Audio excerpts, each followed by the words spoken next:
देख रहे हैं सुदर्शन न्यूज। सुदर्शन न्यूज के एक मुलाकात कार्यक्रम में आप सभी का पुनः स्वागत है। आज हमारे विशेष मेहमान हैं श्री मुख्तार अब्बास नकवी, भारतीय जनता पार्टी के वरिष्ठ नेता और पूर्व सूचना प्रसारण मंत्री। नकवी जी हमेशा जाने जाते हैं खुलकर बात करने के लिए और आज हमें पूरी उम्मीद है कि हमारे दर्शकों को निराश नहीं करेंगे। नकवी जी, पहला सवाल, यूपीए 2 का एक और विकेट गिरा कल, दयानिधि मारन, अब किसकी बारी है? देखिए, ये जो यूपीए 1 और यूपीए 2 है, ये दोनों मिलाकर के हिस्ट्री शीटर्स की सरकार हो गई है। और हिस्ट्री शीटर्स की सरकार जो है वो इसलिए मैं कह रहा हूं कि अगर आप यूपीए 1 देखें तो यूपीए 1 में एक करप्शन की, स्कैम्स की हिस्ट्री बनी, भ्रष्टाचार और घोटालों की हिस्ट्री बनी। और यूपीए 2 में उन नामों से शीट भर गई और ये हिस्ट्री शीटरों की सरकार हो गई। नटवर सिंह जी जाते हैं, शशि थरूर जाते हैं, फिर राजा जाते हैं, रानी जाती हैं, फिर कौन कौन जाता है, अभी कौन कौन जाएगा। अली बाबा 40 चोरों की ये सरकार में कौन कौन अभी जाने वाला है? नकवी जी, आपके पार्टी के प्रवक्ता ने चिदम्बरम साहब जो गृह मंत्री है उनका इस 2G सिलसिले से लेकर उनसे जो है उनका इस्तीफा मांगा है, ये कहकर कि वो उस वक्त वित्त मंत्री थे जब ये फैसले लिए गए थे। आप प्रधानमंत्री का इस्तीफा क्यों नहीं मांग रहे हैं? नहीं, देखिए, प्रधानमंत्री का इस्तीफा बिल्कुल होना चाहिए। जहां तक सवाल है प्रधानमंत्री जी को तो 1 मिनट भी अब नैतिकता के आधार पर ही इस गद्दी पर बैठने का अधिकार नहीं है, नंबर 1। नंबर 2, जो सबसे महत्वपूर्ण बात है वो है चिदम्बरम जी से ज्यादा नाकारा गृह मंत्री तो हमने देश में देखा नहीं, लेकिन उससे पहले का उनका इतिहास जो है वो घोटालों और भ्रष्टाचार में डूबा हुआ इतिहास है। तो निश्चित तौर से भारतीय जनता पार्टी का कहना है कि दूध का दूध, पानी का पानी होना चाहिए और उस जड़ में भी जाना चाहिए जो जड़ इस पूरे के पूरे घोटाले की, 2G स्पेक्ट्रम के घोटाले की वजह है। नकवी साहब, जो नागरिक समाज की तरफ से, विपक्ष की तरफ से एक जो मुहिम चलाई जा रही है, आपको लगता है कि अगले आम चुनाव तक आप इसे बरकरार रख पाएंगे? देखिए, मैं मानता हूं ये चुनाव की मुहिम नहीं है। पहली बात, भारतीय जनता पार्टी में अगर आपको याद होगा तो पिछले 6 सालों से भ्रष्टाचार के मुद्दे पर, घोटालों के मुद्दे पर, इन तमाम मुद्दों पर आंदोलन लगातार करती रही। हमने जेल गए, लाठियां चली, गोलियां चली, कार्यकर्ता जख्मी हुए, कार्यकर्ताओं को जेलों में ठूसा गया। ये प्रक्रिया एक लंबी प्रक्रिया और एक तानाशाही प्रक्रिया इस सरकार ने, केंद्र सरकार की कांग्रेस पार्टी सरकार ने चलाया। उसके बाद निश्चित तौर से जब हमने संसद में दबाव डाला और संसद के बाहर दबाव डाला तो कुछ मंत्रियों को जेल भेजना पड़ा, कुछ मंत्रियों को हटाना पड़ा, कुछ अधिकारियों को जेल भेजना पड़ा, कुछ अधिकारियों को हटाना पड़ा। वो एक पूरे देश में एक आग लगी और एक लोगों में ये गुस्सा पैदा हुआ कि ये बेशर्म सरकार जो लगातार घोटाले और भ्रष्टाचार में सर से पैर तक डूब चुकी है और उस भ्रष्टाचार के डूबते हुए जहाज पर प्रधानमंत्री और सोनिया गांधी जी बैठी हुई आज भी बेशर्मी के साथ देश को लूट रहे हैं। तो ये एक लोगों में गुस्सा और विश्वास था। उसका नतीजा था कि सिविल सोसाइटी जिसे कहते हैं आप, वो निकल पड़ी। आप बाबा रामदेव जी आ गए या इस तरह के जो लोग हैं वो आ गए और उनके साथ जो है वो सरकार ने चालबाजी की और उस चालबाजी के चक्रव्यूह में खुद सरकार फंस गई। कांग्रेस का ये बार बार कहना है कि जब भी किसी मंत्री के खिलाफ या किसी भी उनके सांसद के खिलाफ कोई आरोप लगता है तो वो तुरंत कार्रवाई करते हैं, चाहे वो महाराष्ट्र में आदर्श के मामले में हो, CWG के मामले में हो या 2G के मामले में। लेकिन येदियुरप्पा पर गंभीर आरोप लगने के बावजूद भी वो नहीं, तो येदियुरप्पा कहीं आपका एक तरह से एकिलीस हील या कमजोर पॉइंट तो नहीं है? मैं कांग्रेस के लोगों से कभी कभी जब ये कहते हैं तो मैं उनके ऊपर मुझे हंसी आती है। येदियुरप्पा जी को या हमने जो इनके जो तमाम महान भ्रष्टाचार के सेनानी हैं, इनके हमने कभी ये नहीं कहा कि आप हमारे प्रार्थना पत्र पर या हमारे मेमोरेंडम पर या हमने आरोप लगाया इस आधार पर आप इनको मंत्रिमंडल से हटा दीजिए, न इन्होंने हटाया। इनको जो तमाम जांच एजेंसियां हैं, संवैधानिक संस्थाएं हैं, सुप्रीम कोर्ट है, इन्होंने जब पुख्ता तौर से ये निर्देश दिए या आदेश दिए तब इनको हटाना पड़ा। अब इस बात को इन्हें मजबूरी में जब अपने मंत्रियों को हटाना या जेल भेजना पड़ा तो इस तरह से ये पेश कर रहे हैं जैसे कि इन्होंने कोई इस देश जेल के अंदर स्वतंत्रता संग्राम सेनानी भेज रखे हों और इनके स्वतंत्रता संग्राम सेनानी जेल में और कह रहे हैं देखिए मेरे इतने सेनानी जेल में चले गए। ये तो भ्रष्टाचार के सेनानी जेल में है और इन्होंने अपने प्यार से नहीं किया, इनको डंडे मार के कहना पड़ा कि जेल भेजो इनको मंत्रिमंडल से हटाओ। एक आरोप जो आप पर, आपके पार्टी पर और संघ परिवार पर जो लगता रहा है वो ये है कि चाहे वो अन्ना हजारे हो या बाबा रामदेव हो, ये सब आपके मोहरे हैं और आप पर्दे के पीछे से इनको नचा रहे हैं। देखिए ऐसा है, जितना आतंकवादी घटना हो, भ्रष्टाचारी घटना हो, घोटालों की घटना हो, राष्ट्र विरोधियों की घटना हो, तो वो उनके साथ हैं। हम भ्रष्टाचार के खिलाफ आवाज उठ रही हो, काले धन के खिलाफ आवाज उठ रही तो हम उनके साथ हैं। तो अगर ये इनका पैमाना या क्राइटेरिया ये है कि हम आतंकवादियों के साथ होंगे तो हम धर्मनिरपेक्ष हैं, अगर हम जो है भ्रष्टाचारियों के साथ होंगे, काले धन वालों के साथ होंगे तो हम धर्मनिरपेक्ष हैं, और अगर भारतीय जनता पार्टी काले धन के खिलाफ जो आंदोलन हो रहा है उसका समर्थन करेगी, भ्रष्टाचार के खिलाफ आंदोलन हो रहा है समर्थन करेगी, तो कहेंगे जी ये तो सांप्रदायिक हो गए। तो ये ऐसी सांप्रदायिकता और धर्मनिरपेक्षता है, अगर देश के लोग समझ जाएंगे तो ऐसी धर्मनिरपेक्षता को चौराहे पे खड़े होकर आग लगा देंगे। नकवी जी, आपको लगता है कि लोकपाल कानून इस मानसून सत्र में उसका पास होना संभव है? नहीं होगा संभव, इम्पॉसिबल। ऐसा है कि मैंने कहा कि जैसे ये सरकार है अपनी चालबाजी के चक्रव्यूह में फंस गई है, चाहे वो अन्ना हजारे जी के साथ इनकी चालबाजी रही हो, चाहे बाबा रामदेव जी के साथ। अब बाबा रामदेव जी को ये इनके लोग एयरपोर्ट पे जाते हैं, इनके मंत्री जाते हैं और कहते हैं बाहरों फूल बरसाओ, मेरा महबूब आया है, ले करके माला डाल करके 4 घंटे बैठाल करके एक होटल में जो है वो पूरा देश को बताने की कोशिश करते हैं कि जी अब भ्रष्टाचार से लड़ने वाले हमारे चंगुल में आ गए। और जब इस चक्रव्यूह से ये खुद ही फंस गए और इन्हें लगा कि ये हमारा जो है उल्टा खेल हो गया, तो उसके बाद रात में गोलियां, डंडे और आंसू गैस फेंके जाते हैं। अन्ना हजारे जी के साथ भी यही हुआ कि हम रोज देखते थे कि साहब वो रोज जो है वो मीटिंग हो रही है, 5 मंत्री बैठ गए, 5 सिविल सोसाइटी बैठ गए, बाहर निकलते थे हंसता हुआ नूरानी चेहरा, वाइट जुल्फे रंग सुनहरा करते हुए, और बाहर निकल करके और उसके बाद दोनों बयान देते थे। बाद में जब इसमें ही फंस गए तो उन्होंने कहा कि जी अरे अब तो राजनीतिक पार्टियों से तय करना है, राजनीतिक पार्टियों से बात करनी है और वो तय करेंगी। जब ये अपने ही चालबाजी के चक्रव्यूह में फंस गए तब इन्हें याद आई संसद, तब इन्हें याद आए राजनीतिक दल। तो अब जो आज परिस्थितियां हैं, अब तो इन्होंने शुरू किया है, और जब ये शुरू किया है तो ये जो चाहे सिविल सोसाइटी का ड्राफ्ट हो, चाहे ये सत्ता सोसाइटी का ड्राफ्ट हो, हमें तो कैबिनेट का ड्राफ्ट चाहिए। कैबिनेट क्या लोकपाल के बिल पर क्या उसका मसौदा है वो हमें चाहिए। जब वो होगा तो संसद उस पर चर्चा करेगी। संसद जो है ना सिविल सोसाइटी का एक बार स्पष्ट कर दीजिए, बहुत कंफ्यूजन है पब्लिक में कि प्रधानमंत्री को लोकपाल के अंतर्गत लाने के विषय पर और जुडिशरी को लाने के विषय पर आपका पार्टी का मत क्या है? देखिए सवाल ये कि ये हम मत कैसे दें? जो लोग ड्राफ्ट बना रहे हैं वो खुद ही मत नहीं दे रहे हैं। क्या कांग्रेस पार्टी ये बताएगी क्या उसने अन्ना हजारे जी को या इस पूरे उस पर ब्लैंक चेक दे दिया है कि जो चाहो भर लो और हम संसद में हाथ खड़ा कर देंगे? ऐसा नहीं है ना। तो अगर कांग्रेस पार्टी ने जो कि पूरे के पूरे इस कैंपेन को की चालबाजी की चैंपियन थी, उसने तो कोई ब्लैंक चेक दिया नहीं। अब आज हमसे ये सवाल कांग्रेस के लोग पूछते हैं कि जी आपका क्या स्टैंड है? हमारा स्टैंड जो होगा हम पार्लियामेंट में बताएंगे कि संसद में वो प्रधानमंत्री जी को आना चाहिए कि नहीं आना चाहिए, सांसदों को आना चाहिए कि नहीं आना चाहिए, लोकपाल की चयन की प्रक्रिया कैसी होनी चाहिए, उसके का अधिकार क्षेत्र में क्या होना चाहिए। जहां तक सवाल है, एक बात, जब हम लाए थे लोकपाल का कानून बिल या उसका मसौदा लाए थे तो उसमें आपको अच्छी तरह याद है अटल जी ने कहा था कि इसमें प्रधानमंत्री को होना चाहिए, और प्रधानमंत्री को रखने की उसमें हमने सिफारिश की थी। वो तो उस वक्त कांग्रेस पार्टी ने, कम्युनिस्ट पार्टी ने, अन्य पार्टियों ने उसका विरोध किया था, इसलिए वो पूरा के पूरा, कुछ हमारे उस वक्त सहयोगी भी थे डीएमके के लोग और कुछ और लोगों ने विरोध किया था उस समय, ममता बनर्जी ने।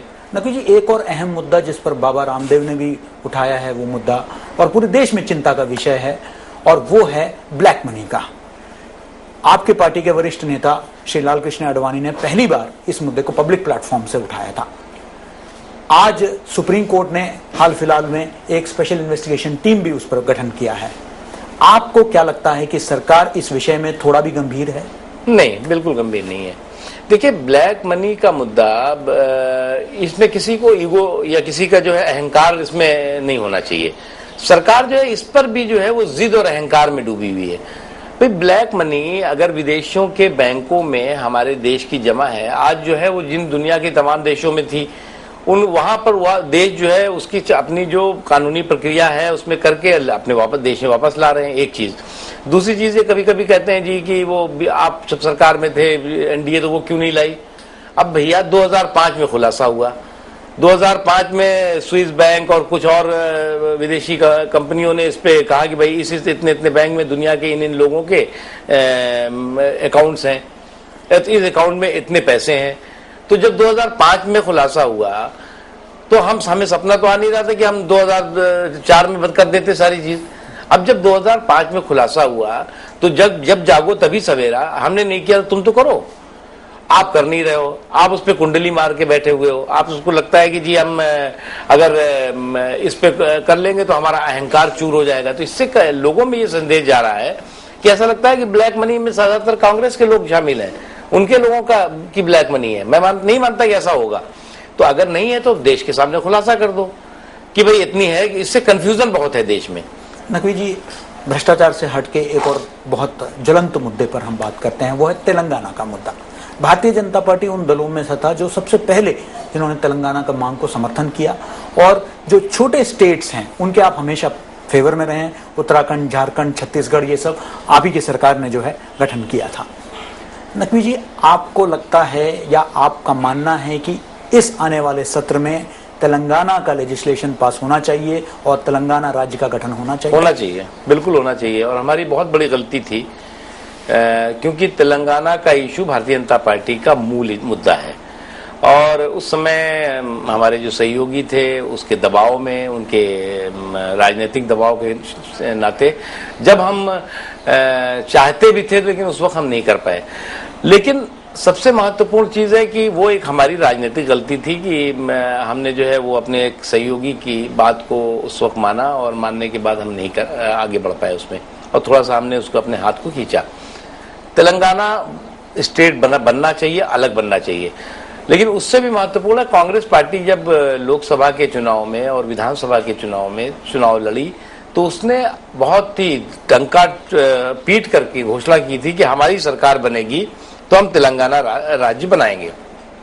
उसके बाद सरकार बन गई। सरकार बनने के बाद अब बिगड़ने की भी कगार पे आ गई है, खत्म होने की कगार पे आ गई है। लेकिन वो अपने वायदे से वापस हो गए, फिर पीछे हट गए।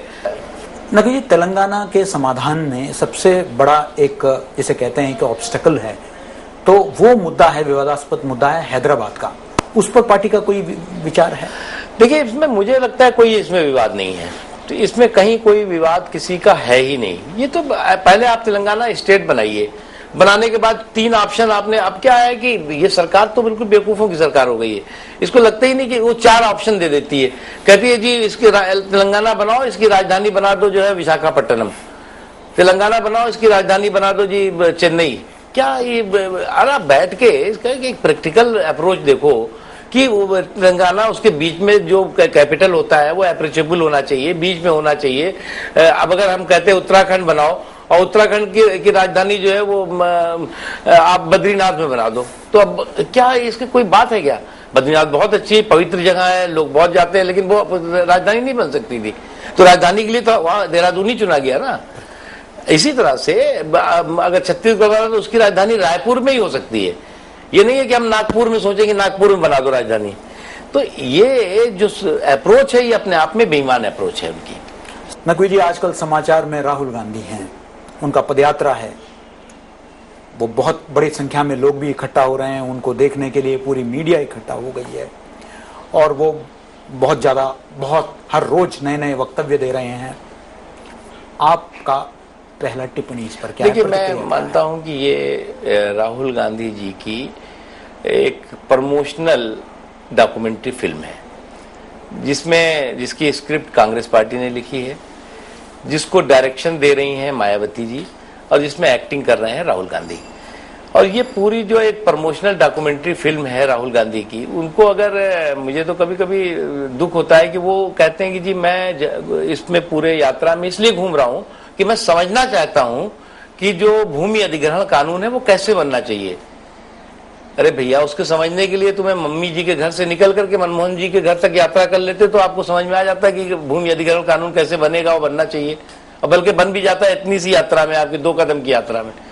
तो ये जो आपका फोटो सेशन का प्रोग्राम है, ये इसके लिए नहीं है। कांग्रेस की जो राजनीतिक जमीन खिसक गई है, उसको कैसे वो फिर से एक बार सत्ता का। हाल ही में नकवी जी, उमा भारती जी वापस पार्टी में आई और उत्तर प्रदेश में एक अहम उनको भूमिका दी गई है। कांग्रेस में भी जो मध्य प्रदेश के नेता हैं दिग्विजय सिंह जी, उनको अहम भूमिका दी गई है। ये राष्ट्रीय दल जो है, ये बाहर से लोगों को लाकर जो प्रदेश में दे रहे हैं, इससे आपको लगता है कि जो लोकल स्थानीय नेतृत्व है उनमें कोई विद्वेष या इस तरीके का भावना जो है? देखिए, राहुल गांधी हो या दिग्विजय सिंह जी, ये पार्ट टाइम पॉलिटिशियंस हैं उत्तर प्रदेश के लिए, या ऑन डेपुटेशन यहाँ काम कर रहे हैं। लेकिन उमा भारती जी हो, राजनाथ सिंह जी हो, कलराज मिश्रा हो, या और जो यूपी के लीडर्स हैं, विनय कटियार हो, या हम सब लोग हैं, वहां पर फुल टाइमर हैं।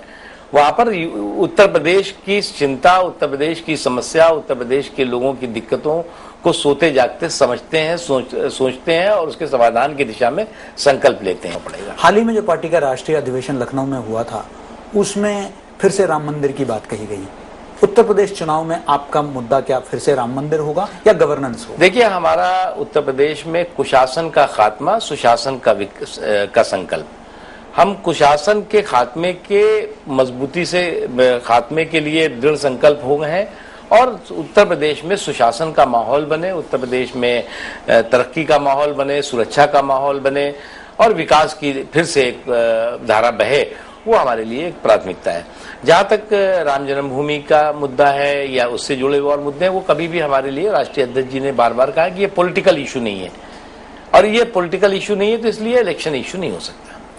नकवी जी, भारतीय जनता पार्टी के आप राष्ट्रीय उपाध्यक्ष हैं। अक्सर बातें की जाती है, खासकर विपक्ष में और मीडिया में ये चर्चा होती रहती है कि भारतीय जनता पार्टी के जो शीर्ष नेता हैं उनमें आपस में आज भी काफी मतभेद है। आपको इस विषय पर क्या कहना है? नहीं, कोई मतभेद नहीं है। देखिए, ऐसा है कि ये वो लोग बात करते हैं और वो हमारे राजनीतिक विरोधी कहते हैं जिन्हें कोई इशू है, किसी इशूलेस है और एकदम उनको लगता नहीं, कहते हैं जी झगड़ा हो रहा है बीजेपी में। क्योंकि बीजेपी जो है और कांग्रेस में का दो का एक तरह से आकलन किया जाता है। कांग्रेस वो पार्टी है जिसको कि एक परिवार चला रहा है। उनकी पार्टी की शुरुआत जो है वो श्रीमती सोनिया गांधी के ड्राइंग रूम से शुरू होकर के राहुल गांधी के लॉन तक, और राहुल गांधी के लॉन से शुरू होकर के श्रीमती प्रियंका वडेरा के जो है वो गेट पे खत्म हो रही है। और उसके बाद भी अगर बढ़ेगी तो इन्हीं के जो परिवार के बच्चे अभी छोटे छोटे जो घूम रहे होंगे, इन्हीं तक जो है वो डोर पहुंचेगी लॉलीपॉप लेके। तो इसलिए इससे आगे नहीं है। भारतीय जनता पार्टी में जो नीचे से सबसे आखिरी कार्यकर्ता है, वो भी राष्ट्रीय अध्यक्ष बनने का सपना भी देखता है और संकल्प भी उसके अंदर मन में होता है। अगर नितिन गडकरी जी नागपुर के एक कार्यकर्ता से और आज भारतीय जनता पार्टी के राष्ट्रीय अध्यक्ष बन गए हैं, तो ये भारतीय जनता पार्टी में ही संभव है, कांग्रेस में संभव नहीं है। कांग्रेस में अगर बीच में गलती से कुछ लोग बन गए थे तो वो कांग्रेस तोड़ के बने थे। सिंडिकेट जब बनी तब बने, उसके बाद जब इमरजेंसी के बाद कांग्रेस टूटी तब 2-4 लोग अध्यक्ष बन गए, लेकिन किसी को डाइजेस्ट नहीं किया, फिर वही परिवार आ गया बाद में।